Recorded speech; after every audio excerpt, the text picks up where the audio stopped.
Hey everybody, it's Safi and Marco Dish Out on Movies, the only movie review show on YouTube to review movies in terms of food. And it's just Marco here once again. I am here to review a very special show. This is my favorite show of all time.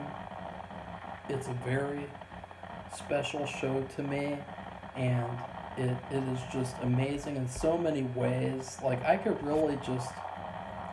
just go on and on about like each episode of the whole series almost. Like, that's how much I love this show.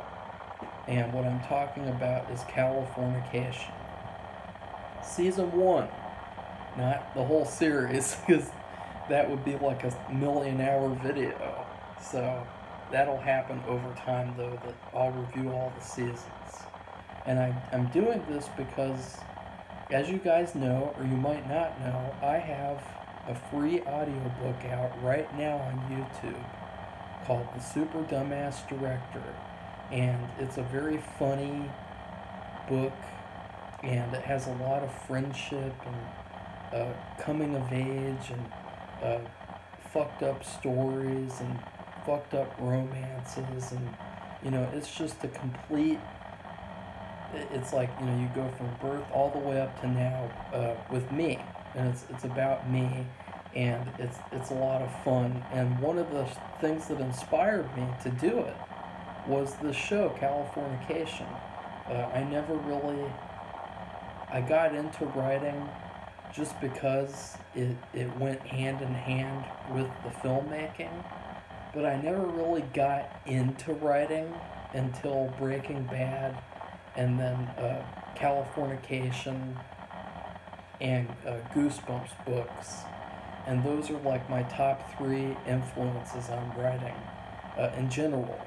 But for the most part, it's Californication, because I saw it and I'm like, I used to think of authors as these people who were like all from the medieval ages or something, and they're all these just boring old people, and they're just so, just ugh.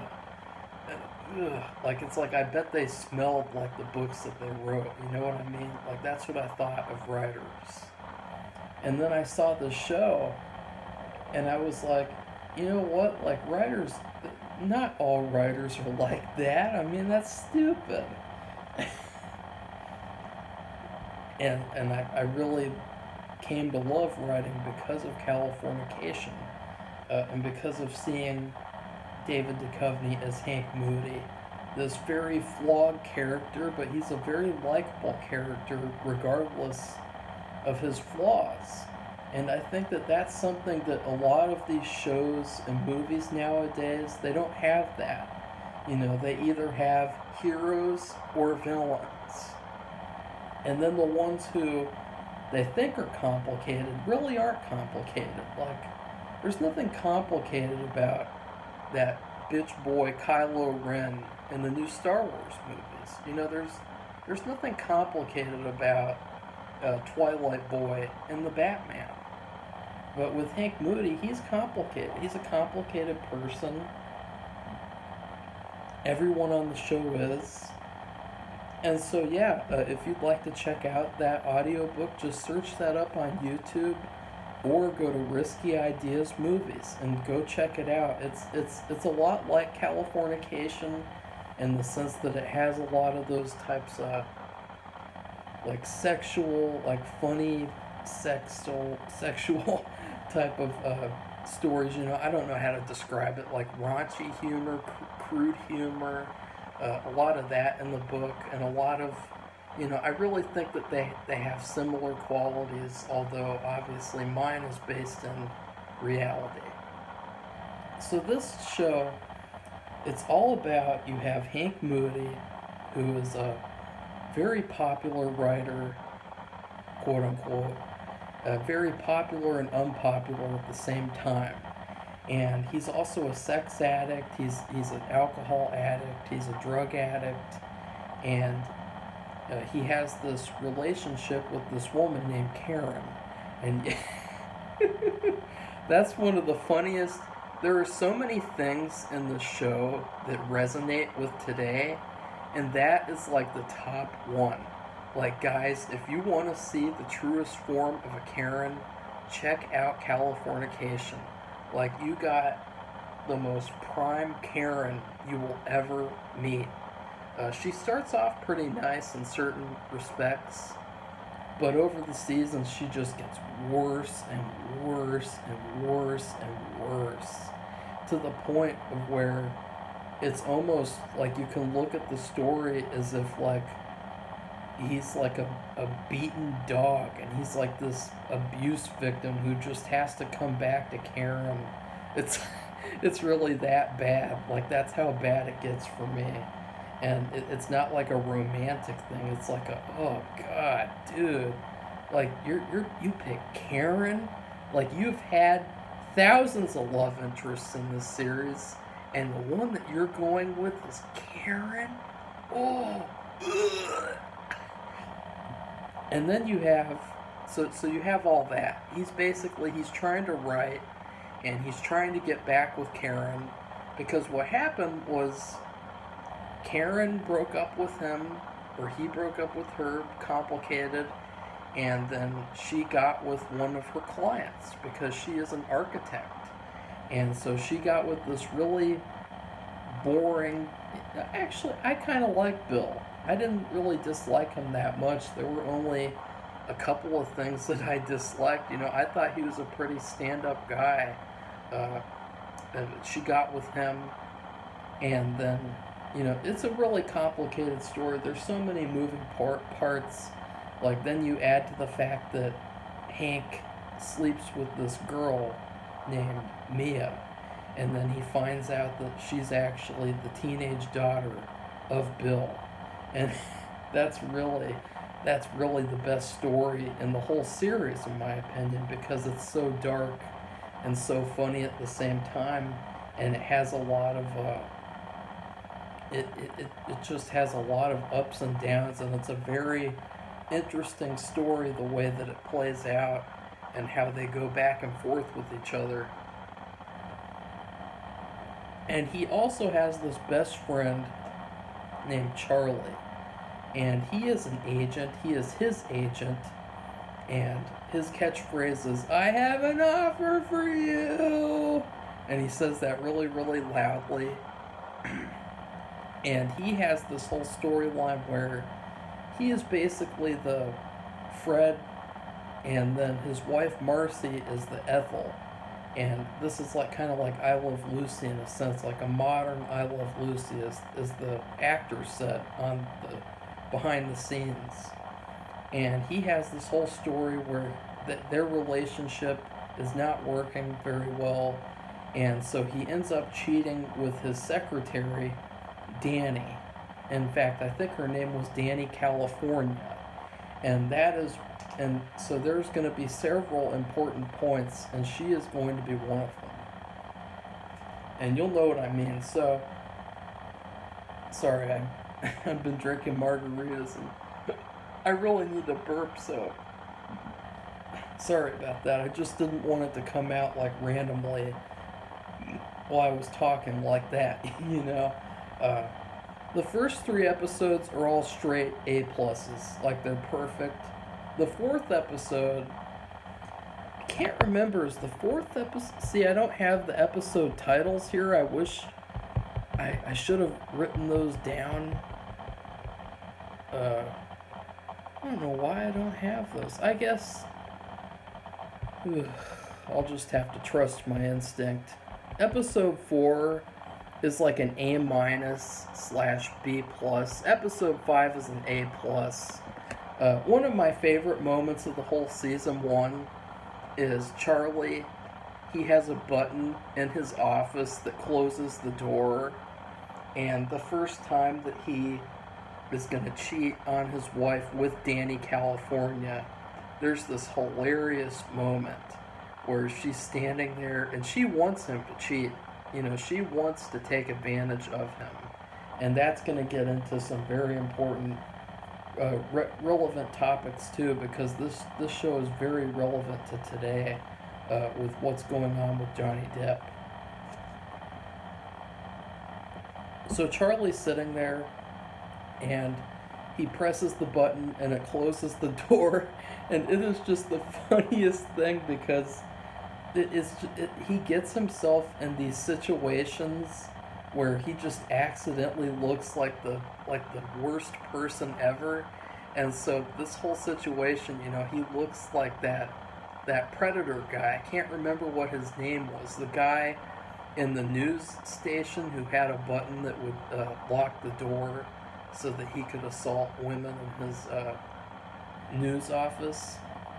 And obviously Charlie isn't a predator, but it was just so hilarious how like accidentally he looks like one by closing the office button, the door button. It was just such a hilarious moment. And then Hank gets with a love interest. There's so much stuff to talk about. Like, God, there's so much stuff. I'm just thinking about all the different things, and it's like a bunch of ping pong balls like bouncing around in my head. Meredith, though, Hank gets with this love interest named Meredith, and she is basically his first multi-episode love interest of the many love interests that he'll have. Basically, every episode he either sleeps with multiple women, random ones, or he sleeps with one for multiple episodes, and he might like have sex with some other women too. He's an addict. And Meredith is this red-headed woman, and she is the first of many terrible love interests. The irony that I saw in a lot of the characters in the series is that they all see Hank as this selfish person. But in my opinion, the way that I've always seen him, he's the one who acts selfless towards them, and he does whatever they need him to do, even if it's to his detriment. Like, to me, I've always seen him as like kind of a white knight, which is why he stays on with Karen after a million years like an idiot. But Meredith is really the worst. We saw him using her at first, like, he used her for like a one-night stand, but then he has this story where he kind of slowly gains affection for her. And it's kind of like a nice little story, a little too cliche, so that's why it's good that, obviously it doesn't work out. But then she uses him and dumps him days later. And seeing him get to share his heartbreak with his daughter also gets heartbroken, and they have this really magical moment where they're sharing their heartbreak and they're like walking together. The scenes where he would walk with his daughter around California they're really some of the best scenes in the whole show. They're so casual and so calming and relaxing. And his daughter, she fell in love with her guitar teacher, and he comes to her house to teach her how to play guitar, and he actually is forced to turn his shirt inside out. And Hank, her father, is known for wearing black shirt, jeans, sunglasses, maybe. And it was really creepy because he kind of like looked like Hank, this guitar teacher. And so it was this kind of like sad symbolism that, she's falling for this guitar teacher because he is like her father. And so I thought that was kind of interesting. And so they both get their hearts broken and they share that together. And that's also one of my favorite moments, although I think the whole show is my favorite moment, honestly. Mia and Danny are the star characters of season 1. Both of them, and these are just some notes that I wrote, I'll elaborate on them and then revert back to some of them to make bigger points. Both of them are mysterious and likable, even though they do very malicious things towards the main characters. Mia's sorry about that. Mia's humanity comes out, especially when she bonds with Becca. Like, the thing that I loved about Mia, the girl that Hank accidentally has sex with, she's sort of a vengeful Lolita-esque character, and she's a trickster. She's basically the Loki of Californication. And she's very interesting because on one hand she'll do stuff that's very, very evil and, just really makes you want to, I don't know, like, just yell at her, I guess. I don't know. Like, there's one point where she steals Hank's book and then she labels it as her own. And she gets to keep it. And then, of course, if he tries to reclaim the book from her, she can just come out and say what they did, and then he'll get arrested. So basically, it's a MeToo situation. And, but then on the other hand, there's this part in the finale where she does something really good in front of the whole wedding and for her father, and the way that she tells him the truth and she tries to help them, she tries to make it so that her dad does not go through with this shitty marriage. And so she's a very interesting, balanced character. And I really love her character. She's not only really attractive, but she's also a really interesting character. And I would say that, like, she is on par with Hank and Charlie. Like, that's how good she is. And then Danny California, it's very interesting that her name is California. That's why it's surprising that she gets the shift. She gets the shaft in a few seasons. They kind of just throw her off and they don't really say what happens to her or anything. It's interesting because she almost like represents California.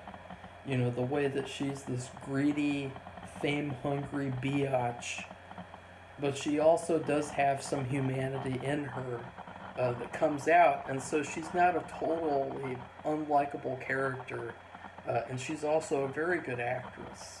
And in Bully, her performance in Bully is probably one of my favorite performances of all time. And yeah, she's really, really good in multiple ways. One of the reasons I love season 1 is seeing Charlie and Marcy together for a lot of it, for the majority of it. They're great together, and that's one of the problems with the series for me, is that the chemistry that they have some great chemistry as like some side romantic characters, and that chemistry is missing in future seasons when they aren't together, so that they can do these whole goofy, funny storylines. This is also one of the reasons why I've said that Californication ended way too early. We never really got to see them together that much. And I guess it really is because Charlie and Marcy can't get into funny situations if they're married.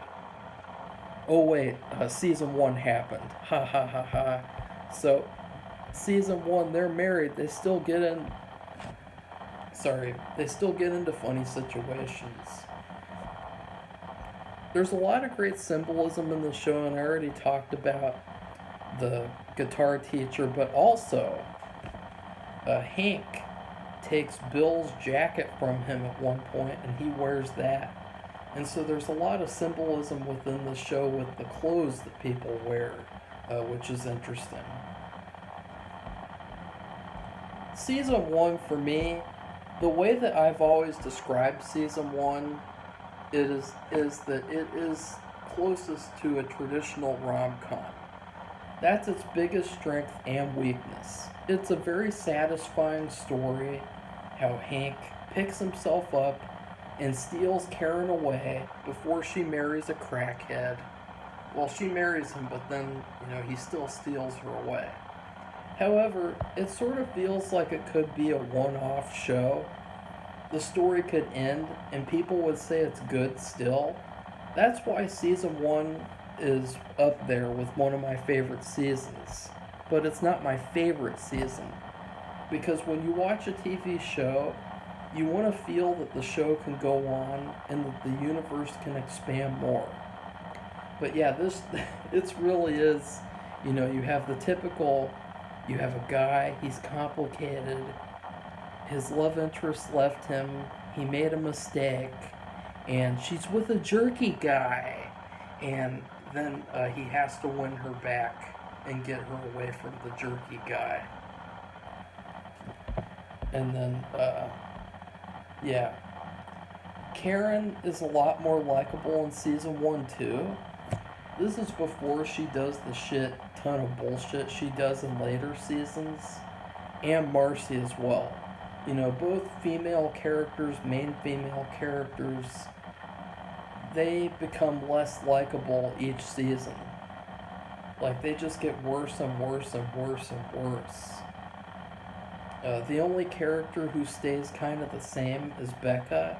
She doesn't really do many things that irritate me, except for like in season 3, kinda, because she's a teenager and it's part of the plot. It's like purposeful that she's acting like a rude teenager. And episode 7, it's a very simple episode. That's another one of the issues I have with the show. Each episode is 30 minutes long, and the show is 12 episodes long, so it's a pretty short show. And I really feel like there were episodes where they should have been longer, and they should have been 45 minutes to an hour. But I think there's episodes like episode 7 where the 30-minute mark is the perfect thing for it. But it is automatically an A+ because of that hilarious threesome debacle. And I still laugh at it even though I've seen this series like 5 to 7 times. Also, Mia is shown to be manipulating and playing with another older man. A hint at the shit she'll pull in the future. And yeah, she's a very interesting character. I really wish that she would have been in the whole series. And speaking of Mia, they kind of say in the show that her mom is dead and that she died some years back, but I really think that it would have been cool as hell if maybe season 4, season 5, you had Gillian Anderson come in and she could play Mia's mother. Like, she wouldn't even have to be in the regular show. She could have just been in flashbacks. Or they could have had a plot line where the dad lied and said that she died, but really she's alive and she's just really evil or something. I think that she would have been the perfect actress to play Mia's mother, and it would have been so great to see her on Californication. In episode 8, there's an episode this season where it's one of those quote-unquote flashback episodes where the whole episode revolves around flashbacks. I would give it an A+/C-. On one side, you have the story where Hank gets a hooker named Trixie. Oh. Now, here's the thing. I am not a fan of Trixie at all. She is probably my least favorite character in the whole series. She is just complete trash. I don't get the appeal. Like, she's pretty, I guess, but like her character is just so boring. Like, there's been so many interesting characters in this season. Like, you had the one actress who was like a porn actress, and she like wanted to modify her body a bunch, and it was like a sort of a little statement on how a lot of these people in Hollywood, they want to get all these surgeries for no reason. And then you had the car dealer woman, and she's basically like bribing people to buy cars by having sex with the customers. And, she's a very interesting character. But then you just have this, like, random woman named Trixie, and she's like, I wanted to be a veterinarian. And, like, that's the only, like, that's it. Like, that's literally all there is. Like, there's nothing. There's absolutely nothing. Like, the only thing that I can think of is that the showrunner is, like, some huge Judy Greer fan, and so that's why she's this character. But, like, this is such a boring character, and it's too bad because Judy Greer is a good actress, and so it's too bad that her talents were wasted with this bland and boring character. She is just like a giant chicken breast with no salt and pepper or anything on it. That's her character. And this whole story with, like, oh, he doesn't have any cash, so this pimp comes and beats him up, and then Charlie comes and pays the pimp, and then Karen picks him up, and Karen has sex with him, and out of sadness because his father died. And that is basically the plot of the episode. But then you have the flashbacks with his father, and I will say that Hank's dad is underrated, and he is probably one of the best characters of the whole series. And he should have been in more story in later seasons. Like, he is a very, very good actor, aka Hector from Breaking Bad, Better Call Saul. He's fantastic. And it's so sad that, like, he's just in this one episode. So you have a lot of characters, in my opinion, who I really wished I could have seen more of in later seasons, instead of, like, adding new ones that, like, weren't very good. Samurai Apocalypse. Oh, sorry. So, anyways, and he's a very complex character. Like, he's visiting with his family, and there's this whole story where instead of going to the zoo and being with his family, he wants to go visit some woman that he had an affair with years ago. And you could have had, like, a good story where, like, maybe it's revealed that she was his own Karen, and that in his timeline he never got with Karen, he got with someone else. And so it's sort of showing, like, what would happen if Hank would not get with Karen, I guess. Something like that. I don't know. You just could have had more of him, in my opinion. And then we have the whole thing revealed where, now this blew my mind. Karen left Hank because he suspected that she cheated on him, and so she left him so that then she could actually start cheating on him to spite him. Like, that's fucking retarded to me. That is just fucking ridiculous. And now here's the next thing. I really think that this show is foreshadowing to what happened with Johnny Depp. It is foreshadowing the MeToo movement, the evil, cancerous MeToo movement. Because the first episode, you have references to Johnny Depp, Pirates of the Caribbean, and what do you know? In this California Sun episode about him and his dad, guess who appears in this episode? Amber Turd. And this is a long time before they got together. This was like 2006, 2007. So just the fact that you have this character in Hank, and he's this addict. He's got a lot of issues, but he's a very likable person. And then you have Karen, who's a very complicated, emotional sort of psycho, and she's abusive somewhat in some ways, especially in season 4. And it's really kind of creepy because this show is almost like a warning to Johnny. Like, do not get with Amber. It's really creepy. And then you have Danny. she's Miss Me Too. Like, Danny California, she is the reason that I did not take the Me Too movement seriously. I'm not kidding. Like, as soon as I saw all those fakers and frauds at the head of the Me Too movement, like the woman who accused Andy Signore and Asia Argento and Amber Heard, all these people, these fakes and frauds, I knew that they were all full of shit because I knew, okay, they're Danny California. That's exactly what they are. And so I think it's really strange and weird that you have this whole storyline and you have these references to Johnny, and then you have Amber in the actual show.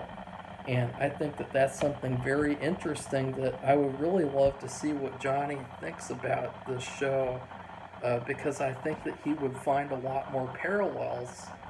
So that happens. It's called synchronicity. And so this is a prime example of synchronicity. And a lot of the character narrations at the end of episodes are really good, especially the one with his dad, and then the one that Mia does, and then the one that Becca does. Those are really, really good.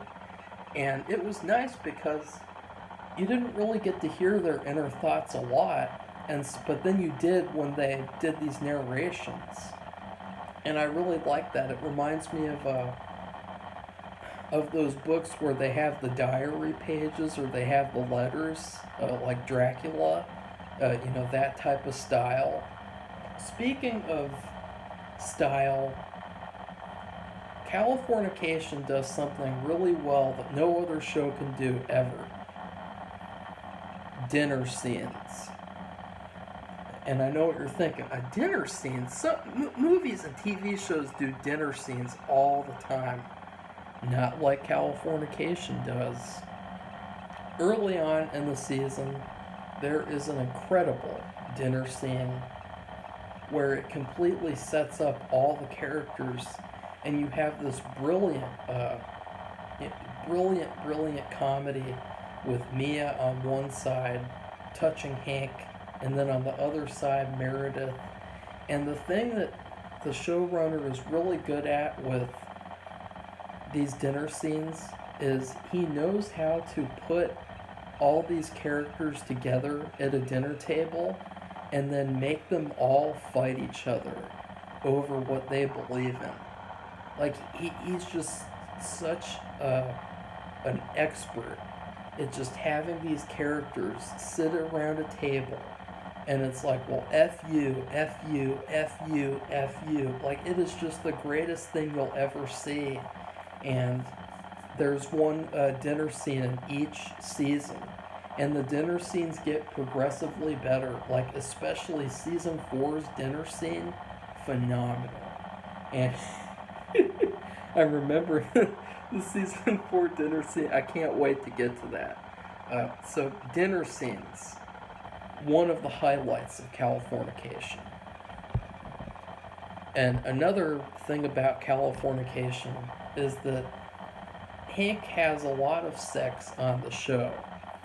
And a lot of the sex scenes are shot in the exact same way, the exact same position, and it's this very creepy, sort of formulaic monotony of all these scenes compounded on top of each other over the course of the season.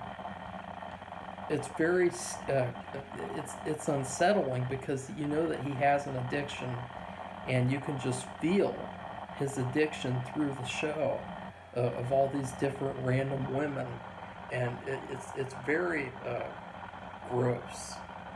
Like, you get a gross feeling. It's not like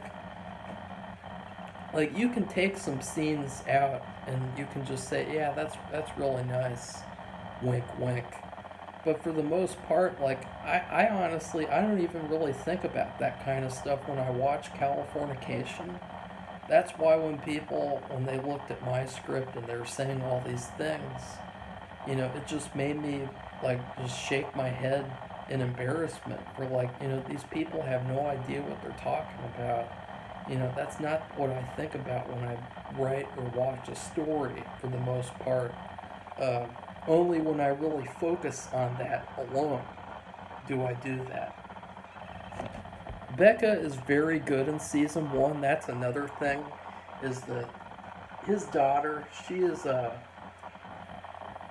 controversial character, kind of, because she kind of disappears over the course of the series, and then of course at the very end of the series she's supposedly getting married to a shitty character from season 5, and then they just kind of like forget about her existence, and then it drops off and we don't even get to see the wedding. I mean, it is unbelievable. But there's one flaw that I have. There is this random architecture storyline with the director of Hank's movie. And Hank, one of his books got turned into a shitty movie called A Crazy Little Thing Called Love. And the director of the movie, he has this rivalry with Hank that's really fun to watch. But there's this really weird and like pointless, out of nowhere storyline where Hank brings Karen over to his house to do some architecture work, I guess, and it literally never goes anywhere. Like, the only thing that I could say is that maybe it's like symbolism for like how Hank is a jealous person. And so maybe it's like symbolism that, like, oh, he's grown a bit because he's letting her deal with this director guy who he hates so much. I don't know. I have no idea. But it just completely drops off out of nowhere, and it's just this random fucking thing. And then the finale, I would say that the finale of this season is one of the greatest finales of all time. I would give it an A+++++, and it is the best thing of the whole season. I don't have anything bad to say about it at all. Except, this isn't really for the finale, it's just for the show. We don't get really any resolution with Danny, California, and that's because it's coming in season 2. We kind of get a little bit of a resolution. So that is a little bit of a complaint. All we really get to see is that Charlie and Marcy kind of get back together. Other than that, we don't get to see what happens with Danny. That was kind of disappointing because she's a very good character. Like, she and Mia, I would say, like, in terms of the season, you got Hank, number 1, number 2 is Charlie, number 3 is Mia, number 4 is Danny, and then number 5 is Becca, number 6 is Karen, and number 7 is Marcy. And so the fact that we didn't even get to see Danny almost at all in the finale is just really sad. So overall, this is a really incredible series. And the way that I discovered it was, I was on Netflix one day, and I thought, oh, this would be really funny to watch, like, this awkward show where the guy from the X-Files is doing, like, a sex comedy. But then I actually watched it, and I was like, wow, this is actually really good. And it's, like, an actual, like, incredible show. And someone on Facebook had a really good point where they said that the show has an atmosphere like no other show has ever created. And it's true. It has this really interesting balancing atmosphere where half of it is like this comedy, casual, calming show, and then the other half is like this dark underbelly of debauchery, I guess you'd say. And just the balance between those things and the way that the show can switch. The show can go from being a really dark, depressing show to being a comedy in a second. And I think that's really, really impressive. I love that type of thing. That's why, like, Fright Night, that's my favorite movie, because in that movie there's a lot of that same type of thing where you have this balance of, okay, here's some comedic moments, and then here's where shit gets real. You know, you have the sort of changes in tone, and that goes on throughout the same thing with this, same thing. So I love season one. I think it is highly underrated. I would highly recommend it to everyone. It is a fantastic show. Perfect. It is absolutely perfect. The only episode that I really sort of think needs to be improved is the party one, which is the one I gave a B plus. That one was very, very simplistic, and they also did this kind of reveal where Meredith is actually, she doesn't care about Hank at all. And I felt it was very premature, and I felt like it should have been later on in the season. And I think that the episode should have been longer. It had some great moments in it. Obviously, one of the funniest ones was when Charlie was taking pictures of Danny, and then and he's taking pictures of Danny, and then Hank walks in the room and discovers it, and that's really funny and everything. But then there's like this kind of stupid part where Karen gets called a C word by this rude guest, and then Hank punches the guy in the face, whereas Bill refused to do anything. And that was like very cliche and very, by the numbers. Moments like that were few and far between, but, there were a few moments like that were, kind of stupid. I would rate the season. It's tough because it's just, there's no food that can really describe how good the show is. But I would say the food that I most associate with season one is sushi. And my favorite sushi at the moment is salmon nigiri. Uh-oh, I almost said the M word because I had to burp again. Salmon nigiri. Oh, fuck. I'm not trying to do that. Salmon nigiri is where you have a bed of rice, and then you have a slice of salmon on top of that. And what I like to do is I like to dip it in soy sauce. It's very, very good. And that's what I would rate the season. This show, it's very different. It's a very different perspective of like these famous-ish type of people in Hollywood and what Hollywood has sort of done to them and their relationships. And it really is like California, like, you feel like you're in California eating sushi. You can really feel the environment from all the, they really show a full picture of what that area is like. And it looks good from what this show shows. So yeah, I would say that season one of Californication is some nice sushi. It is basically like a dirty, untraditional rom-com. And please check it out, watch it. It's very, very good. Please like this video, comment. What do you think of Californication? Do you like Danny California as much as I do? And then please subscribe to this channel if you'd like to see more Californication reviews. Goodbye, everybody. See you soon.